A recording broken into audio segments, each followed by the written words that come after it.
Assalamualaikum warahmatullahi wabarakatuh. Ya, saya Susilo Ibisono, petani cabai di Dusun Kemiren, Desa Singojuru, Kecamatan Singojuru, Kabupaten Banyuwangi. Sekarang saya berada di kebun cabai saya, yaitu cabai rawit jenis pentul. Alhamdulillah di sini cabainya tinggi banget. Saya seperti ini masih tinggi cabai saya. Seperti ini. Ini adalah hasil dari pupuk berimbang, yaitu antara pupuk organik dan pupuk kimia. Lebih banyak pupuk organik, maka pertumbuhan cabai kita akan lebih bagus dan lebih banyak buah dan tidak rontok. Dan alhamdulillah di sini cabainya besar-besar dan harganya juga pas bagus. Sekarang ini sudah cabai berusia sekitar 90 hari.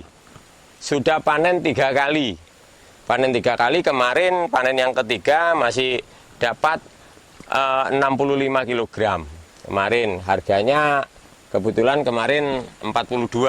Dan alhamdulillah ini kalau cabai kecil ini adalah modal satu pohon itu 5.000. Jadi satu pohon 5.000, kalau kita tanam 4.000 berarti sekitar 20 juta modalnya untuk tanam cabai kecil, cabai rawit. Berarti kalau tanam seperempat, berarti seperempat hektar itu isinya 5.000 pohon. Sehingga biayanya adalah 25 juta. Seperempat hektar, sehingga satu pohon itu adalah 5.000. Kalau harga 10.000 cabai kecil, insya Allah kita sudah dapat untung. Karena biaya per satu pohon adalah 5.000. Kalau satu pohon yang seperti ini, kita hitung 1 kilo, sehingga satu pohon akan dapat 10.000. Sehingga 5.000 pohon akan mendapatkan 50 juta. Dan keuntungan kita akan lebih banyak, apalagi kalau harganya lebih tinggi. Sehingga keuntungan kita akan lebih banyak. Tetapi dengan kesuburan yang seperti ini, jangan lupa juga pH tanah harus kita ukur. Dan pupuk berimbang untuk pengolahan tanah itu harus pas. Sehingga pertumbuhan cabai akan seperti ini tingginya. Seperti saya ini. Pakai apa, Pak? Iya, kalau saya pH tanah ada alatnya, saya beli di teman saya lewat pabrik itu dari Jepang itu 1.600.000.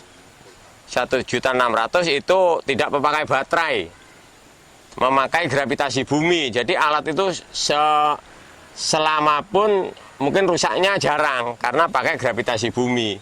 Sehingga kalau dicelupkan di tanah dia akan bergerak menuju ke angka dari pH tanah yang kita tancapkan di situ.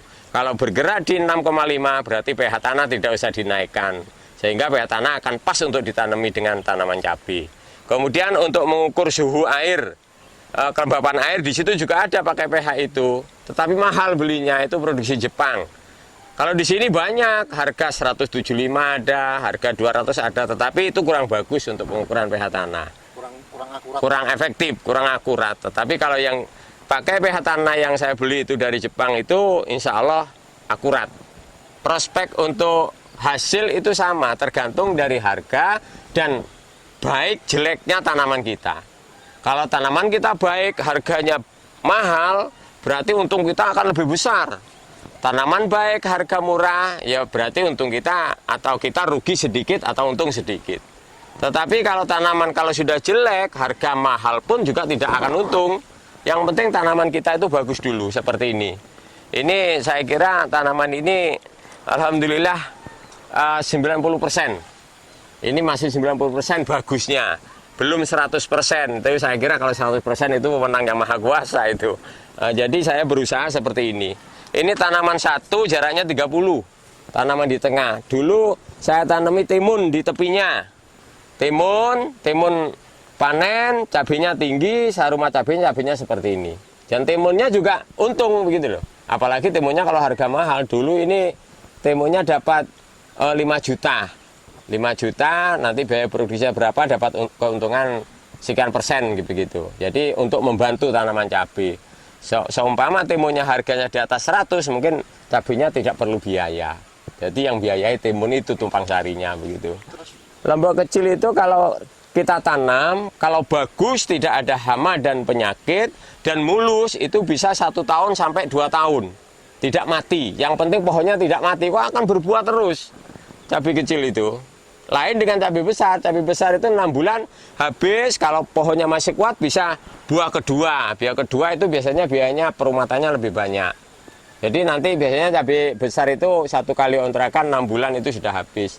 Tetapi kalau cabai kecil, cabainya bagus, tidak ada masalah, tumbuh terus, dia akan tumbuh selama pohon itu masih hidup. Jadi kalau 1 tahun masih hidup terus, nanti ada peremajaan. Jadi ada buah lagi di atasnya lebih lebat lagi. Karena ranting-rantingnya lebih banyak gitu. Jadi pupuknya ditambah kalau sudah bagus dan tidak akan mati sehingga buahnya akan lebih banyak dan lebih banyak panennya begitu. Untuk cabai kecil biasa sama dengan cabai besar, yaitu pemupukannya usia 10 hari setelah tanam itu kita kocor pakai NPK. Kemudian 10 hari lagi kita kocor lagi, 3 kali kita kocor, keempat kali kita masukkan pupuk, tidak dikocor, namanya digejek kalau di sini. Dimasukkan pupuk untuk membuat bunga-bunga ini tidak akan rontok dan akan jadi semua. Kemudian nanti kalau sudah buahnya banyak seperti ini, kita gejek lagi, kita pupuk lagi, ditanam di dalam tanah. Jadi kita tinggal nyiram aja begitu. Nyiram, tetapi untuk penyepraian, untuk penyemprotan obat di atas ya pada daun dan bunga dan buah itu kalau cabai kecil tidak begitu rumit seperti cabai besar.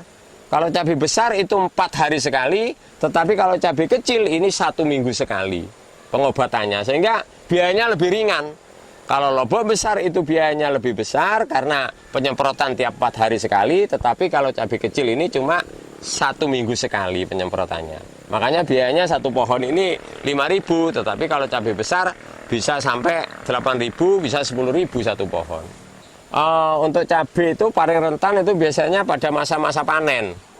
Kalau pertama tanam itu mulus biasanya, mulus sampai berbuah, berbunga, berbuah. Kalau sudah masa panen biasanya itu rentan sama penyakit. Yang pertama penyakit layu.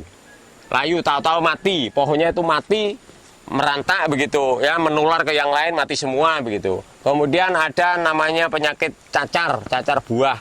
Itu kalau sudah cacar buah masuk, kalau kita pengobatannya salah, itu akan merambat cepat cacar itu, sehingga kita tidak bisa panen karena rusak buahnya, busuk-busuk semua. Jadi kita harus hati-hati untuk penyemprotan, untuk penyerpaian, kita harus pencegahan untuk penyakit cacar buah itu kita harus pencegahan. Jadi cacar itu tidak boleh masuk dulu, harus kita cegah dulu dengan obat, yaitu dengan fungisida.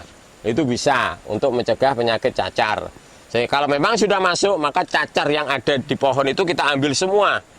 Pohon yang buah yang kena cacar kita ambil semua, kita buang, baru kita semprot dengan obat cacar di situ supaya tidak menular ke yang lain. Dikasih plastik seperti ini, satu pertama untuk menjaga kelembapan tanah.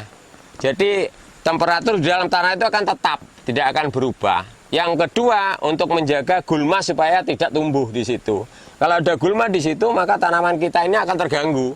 Pupuk yang kita kasihkan akan dimakan oleh rumput-rumput yang tumbuh di situ. Parasitnya lah. Parasit, sehingga tanaman kita akan menjadi kurus dan protein, nutrisi yang di dalam itu tidak terserap oleh cabai semua, terserap oleh gulma-gulma yang tumbuh di sekitar itu. Sehingga plastik ini sangat dibutuhkan untuk tanam cabai seperti ini. Dan bisa rapi, bisa senang kita kalau sudah seperti ini, kita mungkin malas untuk pulang ke rumah. Sampai maghrib bisa di sawah. Nah, untuk pengairan ini biasanya tergantung dari keadaan pohon. Kalau memang siang atau jam 2 itu layu daunnya, itu berarti kurang air. Atau kita ukur dengan pH tanah tadi yang kelembapan airnya cukup apa kurang. Kita tancapkan, kalau kurang berarti kita tambah air. Kita airi, kalau masih cukup kelembapan airnya, kita tidak akan untuk mengairi itu. Sehingga alat pH tanah itu sangat penting untuk tanaman-tanaman seperti ini. Jadi setiap petani itu harus punya sebetulnya itu alat pH tanah. Ini pesan dan kesan saya dari tanam cabai.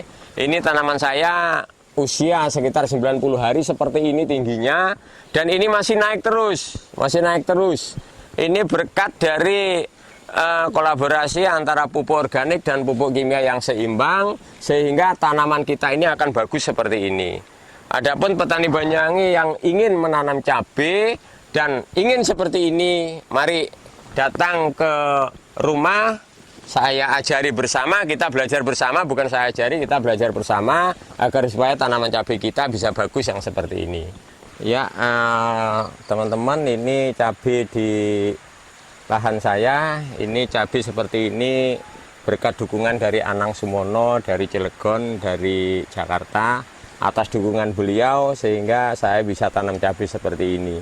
Dan ini adalah semata-mata untuk mencarikan pekerjaan di masyarakat sekitar di masa-masa pandemi ini, sehingga orang-orang bisa bekerja dan untuk bisa memenuhi kebutuhan hidupnya. Terima kasih Anang Sumono, sekali lagi saya terima kasih, dan masyarakat Dusun Kemiren sangat terima kasih kepada Anang Sumono yang telah mensupport dan membantu untuk atas penanaman cabai ini. Terima kasih.